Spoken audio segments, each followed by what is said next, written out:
I lost not only my son, I lost my fear, my hope. He was the only future that I have.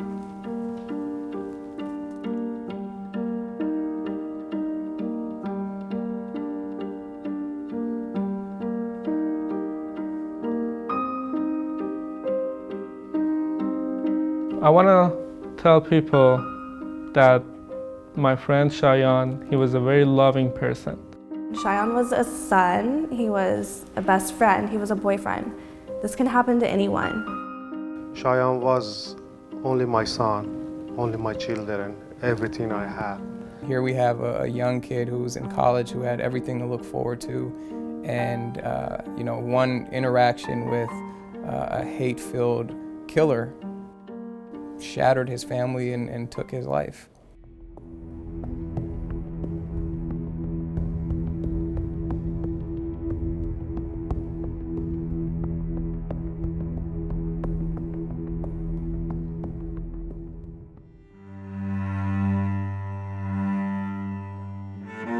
Shayan was generous, sweet, kind, hospitable person. Very happy man, and he was good boy, and he was very sharp. Loving, compassionate, fun. Cheerful, smart, and caring. A suspected killer considered armed and dangerous is on the run tonight, wanted for the murder of a young Orange County man. They're looking for a man with a very dangerous past. Longtime gang member with a history of violent crimes. The suspect is an admitted white supremacist. On September 7th, 2015, Shayan Mazroei, who was 22 at the time, went to Patsy's, which is a pub with a pool table, to play pool with some of his friends. We arrived to the place, Patsy's, at 9 p.m. We went to a bar. I didn't want to play pool that night, but he did. After maybe an hour, some lady comes to him and asking, like, is your name Shayan? And he answers to her, yes. And ends up getting into an altercation with two people in particular. One, Elizabeth Thornburg, who approached him and began to basically bully him and pick on him because of his Iranian descent. She spat on him several times and called him racial slurs because of the Farsi tattoo on his arm. She started saying, where are you from? He said, I'm from Iran. And she said, what is this tattoo in your hand? And he said, he's a symbol of my country. It's an Iranian symbol. And this one, it says love in Farsi. So you can see Elizabeth Thornburg walking into the bar at 11:20, followed by Craig Tamber. I don't remember what she said exactly, but she said something about, I don't like Persian people, you guys have no respect for women, you shouldn't be here, you should just go back. I don't know if she said go back to Iran or go back to your home, whatever, but she did say that go back, you should go back, you shouldn't be here. She called him an effing Iranian, a terrorist, and an Arab. She spit on Shayan, and Shayan spit on her. I didn't witness that, but next thing I saw is she was running and chasing Shayan with a light cigarette inside Patsy's with around the pool table. You can see Shayan rubbing the spit off of his arm. And the security asked Elizabeth Thornburg and her then boyfriend, Craig Tamber, to leave the premise. And they leave the premise, but they are waiting outside.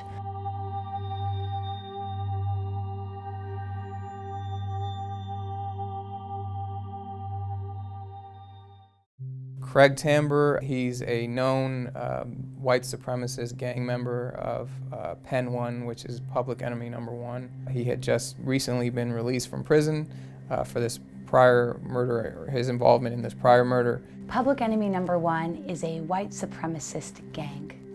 It's essentially a unique hybrid, a cross between subcultures, combining white supremacist prison gang with racist skinhead organization, as well as a street gang. But their activity involves, or kind of the glue that brings them together, is their embrace of Hitlerian ideology. After that, probably 15, 20 more minutes, Tamer opens the door, points at Shayan, and makes a sign like this, come here, with his hand. And Shayan, for what reason, I don't know. Perhaps he thought the security people were out there, outside of the pub. And the guy Tamer just punching in the face, and Shayan punching in the face. Then they step out, and then I saw Shayan falling down, and I asked myself, like, that wasn't too hard of a punch, why is he falling down? And I start seeing all the blood coming out of his ribs, and obviously he got stabbed. And dies of his wounds at the hospital later. We have a known suspect, we have, motive, we have statements, we have evidence that tends to show his state of mind and his motivation for committing this crime, and that was based on Shayan's known or perceived characteristics of being an Iranian American. It shouldn't be a difficult case to prove.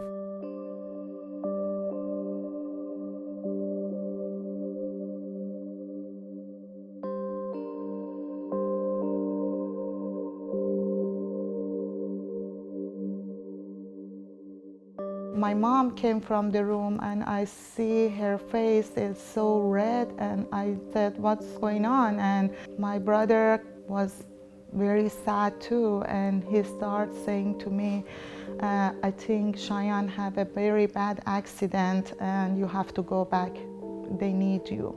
So I passed out, and my family called a doctor. They came to my house and gave me a shot to be a little bit more relaxed so I can handle this long flight.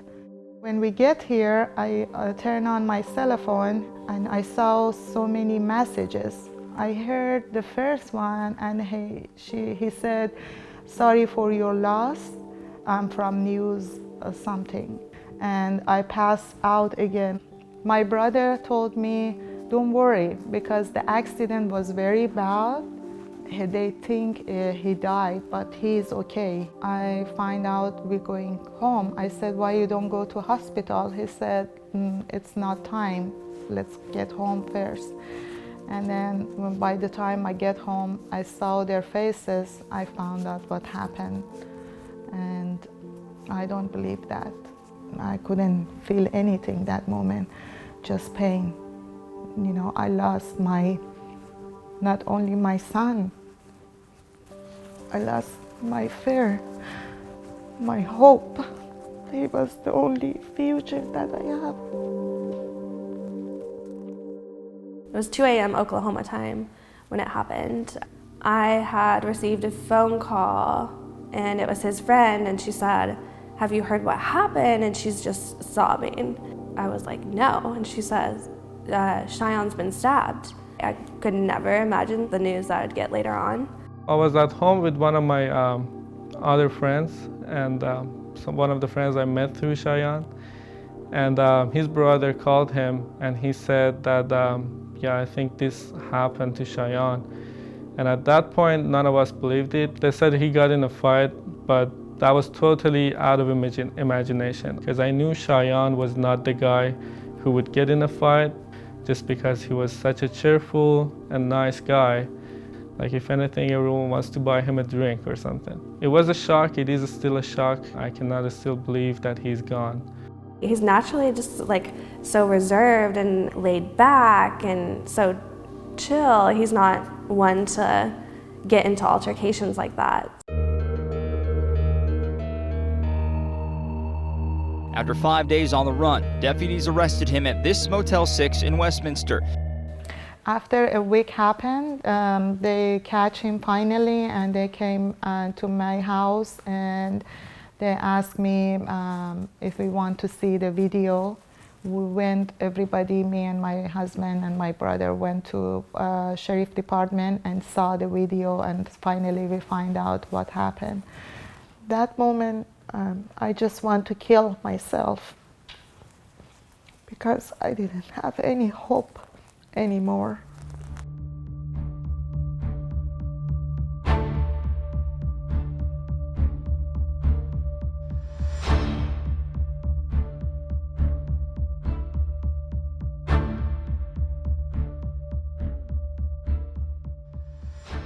I think it's a hate crime because Tamber has a PEN1 tattoo, and if you have just a regular fight, why he stabbed with knife and kill him? Because he was full of hate.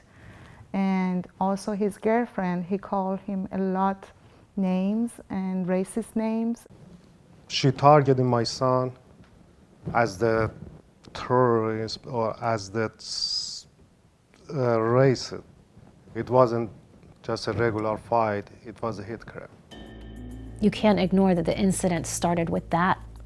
You can't ignore that Craig Tamber is a member of Public Enemy #1 and is an open and known white supremacist. He was involved in a separate murder of a murder of a Huntington Beach man back in, I believe, 2006.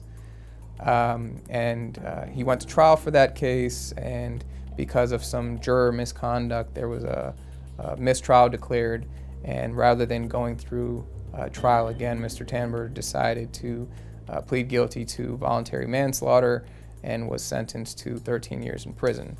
And he was actually on parole when he stabbed Shayan Mazroei on September 7, 2015.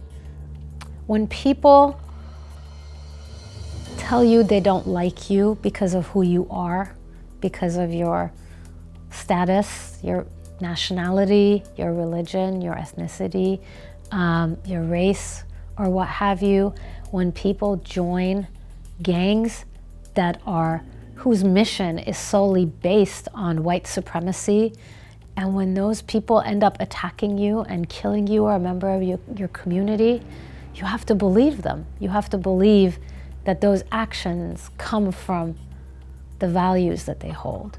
Public Enemy #1 is a mercenary and criminal organization coupled with a white supremacist ideology and a propensity for violence. This triple effect is a danger to not only law enforcement, but to the general community.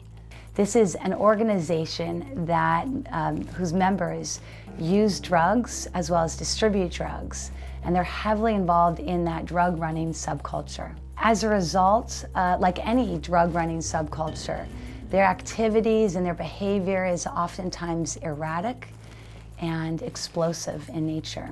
They want to have the reputation of being ruthless and being hardcore. And so some of these symbols send that message to others. This was an issue that hit the Iranian American community really hard, and we were really impacted by it. And it resonated all throughout the community from coast to coast. You can't help but to put yourself in his shoes and the fear that he must have felt in that situation.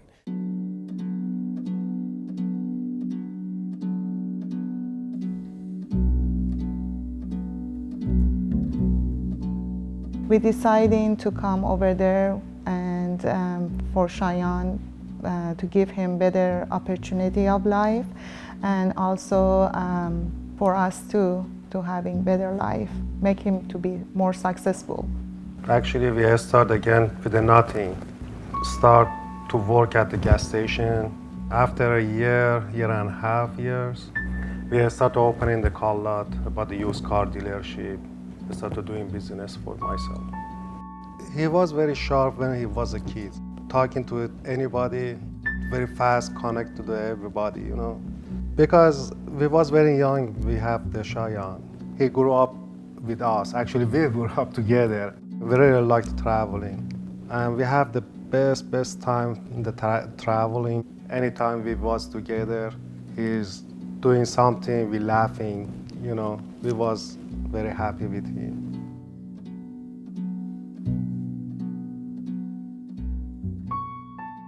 So we were together for 4 years. We had actually just celebrated our 4-year anniversary the week before the incident. Shayan was always about his family, and like with him being an only child, of course, like I feel like that made them even stronger. So they'd always be on trips together. They were all best friends. Showing love to everyone was one of Shayan's things.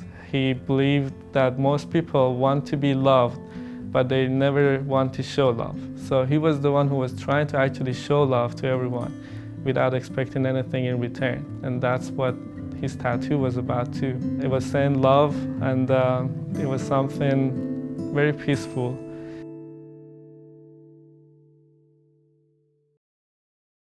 He was going to school to become a mechanical engineer, and everything was falling in place for him. Most treasured moments, of course, is the last time I was able to see him. So I had flown out kind of to celebrate our anniversary.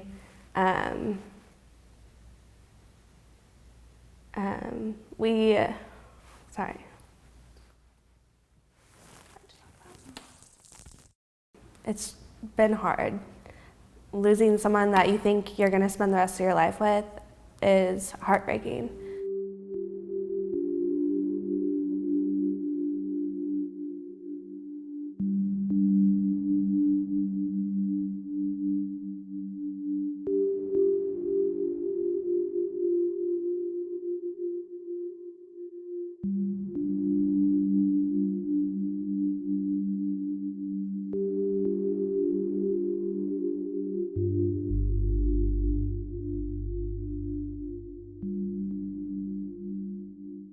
We're pushing for hate crime charges at the state and federal level. So we want the Orange County District Attorney's Office, Tony Rakakis, to bring hate crime charges against Craig Tamber and against Elizabeth Thornburg.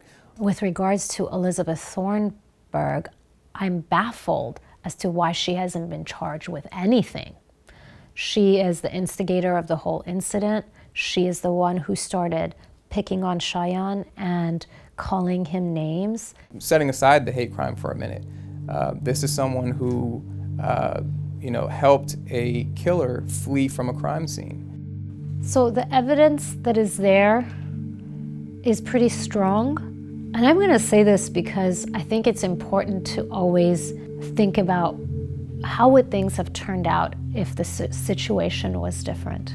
If this was a Muslim man who had ties to the religious community, or even ties to a group that some considered extreme, and that man ended up killing a white Christian man, would we have a hard time believing the motivation of his actions the same way that we are having a hard time believing the motivation of the actions of Elizabeth Thornburg and Craig Tamber? So we gotta shift our perspective to really check ourselves whether we're treating everybody equally, particularly in the justice system in this country. I think it's an affront to the community when hate crimes are not charged as hate crimes, because it diminishes that community's humanity in a way, saying that you all are not worthy or deserving of this protection and dignity that was the impetus for enacting these hate crime statutes in the first place. By not charging this incident and incidents like it as a hate crime, a message is sent to white supremacist groups that they can feel emboldened to act on those feelings and those views and not face the full consequences of doing so. I don't know, it just makes me be fearful about people I meet around, like when I go out. It kind of makes me want to stay away, not get too friendly right off the sudden. It just makes it harder for me to be out there sometimes. Like it takes me some time to get to know people and trust them and make sure they are like cool with who I am, and being an Iranian here in California. That's how it makes me feel. Most of my friends, they are worried about their family too. They are worried about us. And we have to do something. We cannot see another happen like this to somebody else, to another family. Shayan was only my son, only my children, everything I have. Right now I do not have anything. At least we have to do it something for the another kids, another family. We have to bring more attention to issues like this. we need to bring awareness to people and let them know that this is still happening. To paint the picture here in California, we have the largest racist skinhead population in the country, and it's predominantly centered in Southern California. Those that subscribe to this racist skinhead ideology embrace this belief system of white supremacy in general and superiority over other races. It's more scary right now with this new president. Even more people has more power to show the other people their hates, and even with no punishment for even the turn burn, they think they can do anything to other people like us with different color, and that's not right. When you have this type of rhetoric coming from government officials at the highest levels of government, that it really has signaled to bad actors that, you know, hate crimes are tolerated or even, you know, some may say endorsed by the government.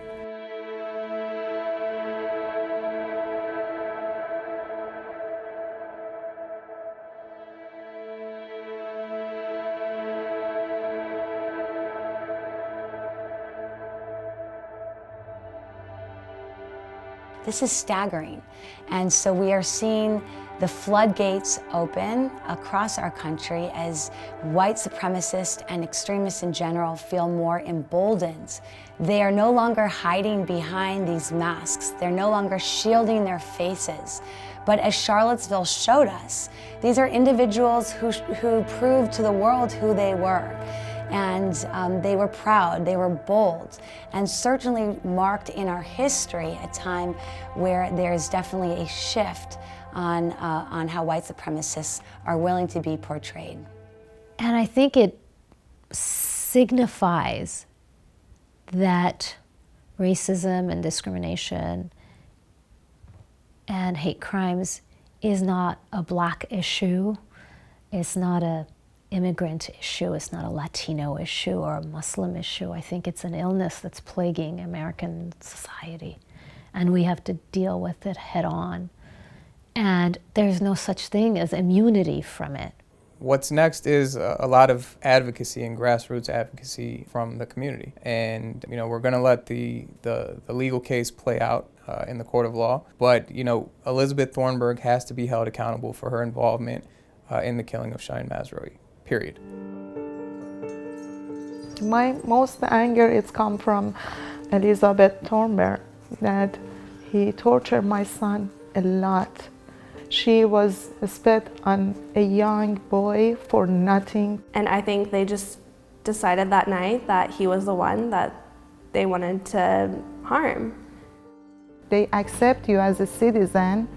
They have to treat you the same thing because they treat you as an American when they want to get the tax, when they want to do any other things. They treat you the same, but on the justice, no.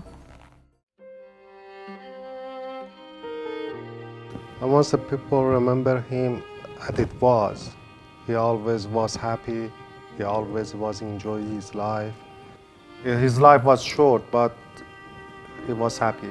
He always had a smile in his face. He was a funny guy, kind and very sweet. I want him to remember like that all the time. Shayan is not here with us anymore. It's just us who can still fight for his rights, and we should keep doing it.